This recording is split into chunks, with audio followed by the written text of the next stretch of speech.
always tracking, always alerting. This is Next Weather. We're still tracking a few stray showers on the radar for your Monday midday, although I do expect, even if you're not needing the umbrella now, there's a very high likelihood that you are going to need it over the next several days. Let's talk about the setup and why that's going to be the case here. Earlier this morning, we're tracking a cold front that was moving through northern Florida that has now stalled around the Tampa to stretching up to the Daytona Beach area.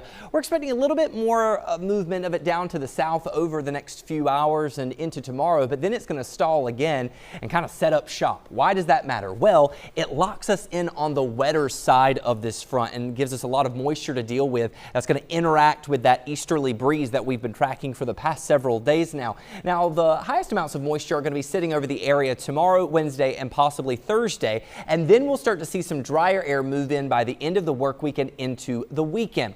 What does that mean for your rain chances? Well, let's go ahead and take a look at the 7-day rain chances here. You'll notice that it's a 30% chance for today. We even saw some showers already earlier this morning in the coastal areas of Miami, Broward, and the Keys, but I think it's going to be more widespread in nature by Tuesday and Wednesday and maybe even into Thursday before we start to see those rain chances taper off in time for the weekend. Now, this doesn't mean that it's going to be raining at every single hour for 80% chance of the day, but it does mean that we are going to be seeing these showers a little bit more widespread, and I think more folks are going to need that umbrella. As we go throughout the rest of the day today and into the evening, we see the shower activity mostly pushing further inland, maybe blowing up over the Everglades. If this have enough energy, they could push towards the western edge of our metro areas before we see a slight window of quiet activity. For the early nighttime hours, late nighttime hours, overnight into early tomorrow morning, we could see it a lot more active on the radar as we wake up for Tuesday, which means you might need to factor in a little bit of extra time for that morning commute.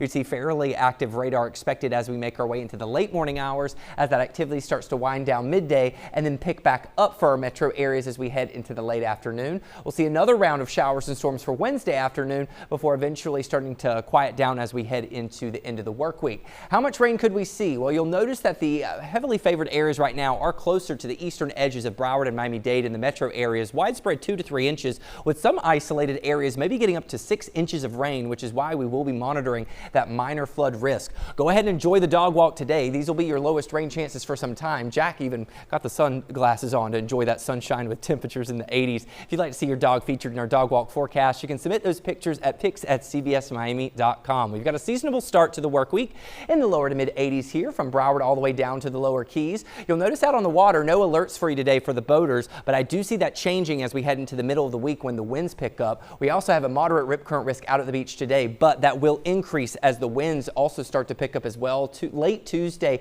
into the middle of the work week, I am expecting a high rip current risk.